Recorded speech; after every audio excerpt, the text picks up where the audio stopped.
شہید کا واقعہ آپ نے بہت سنا، لیکن اس سے پہلے ایک ذکر بتاؤں. روزانہ کوشش کروں گا کہ اذکرونی اذکرکم کی منزل کو سمجھاتا ہوا آگے بڑھوں اور اپنی روحانیت کو کیسے بڑھایا جائے، اپنا لائف سٹائل اہل بیت کے لائف سٹائل جیسا کیسے بنایا جائے. یہی ذکر کتنا فائدہ دیتا ہے. ایک شخص کہتا ہے میرا باپ بڑا گنہگار تھا، میں نے غسل و کفن دے کے اسے دفن کیا، رات کو خواب میں اپنے باپ کو دیکھا، تعجب تب ہوا جب میں نے اپنے باپ کو جنت میں دیکھا. میں نے کہا بابا آپ تو بڑے گنہگار تھے، آپ تو بڑے خطا کار تھے، آپ جنت میں کیا کر رہے ہیں؟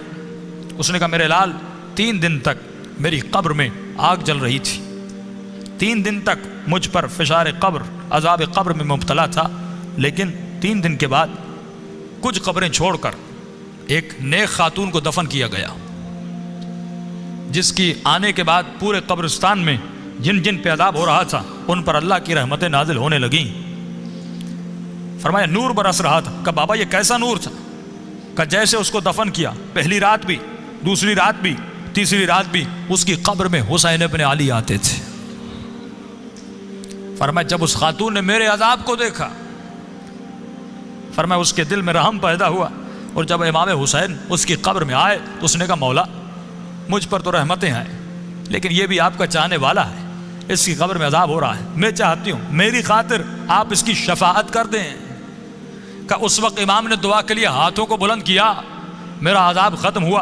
کہ بابا وہ خاتون کون سی تھی؟ کہ اس کا نام یہ تھا، اس کے شوہر کا نام یہ ہے، فلاں محلے میں رہتی تھی. یہ نیند سے اٹھا، اس محلے میں گیا، اس شخص کا نام پوچھا، کہ فلاں خاتون آپ کی زوجہ تھی؟ کہاں؟ کہ اس کا کون سا ایسا عمل تھا؟ کیا وہ بہت زیادہ نمازی تھی؟ کہ نہیں، صرف واجبات پہ عمل کرتی تھی. کہ بہت زیادہ قرآن پڑھتی تھی؟ کہ نہیں، مختصر قرآن پڑھتی تھی.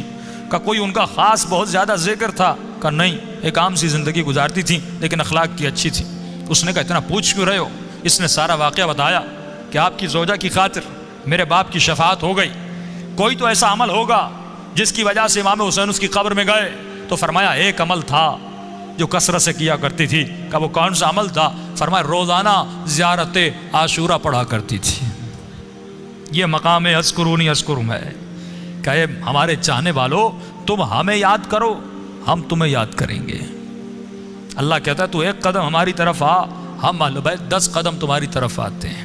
یہ قدم کردار کے اٹھانے ہیں، یہ قدم رفتار کے اٹھانے ہیں، یہ وہ قدم ہیں جو جناب سعید نے اٹھائے.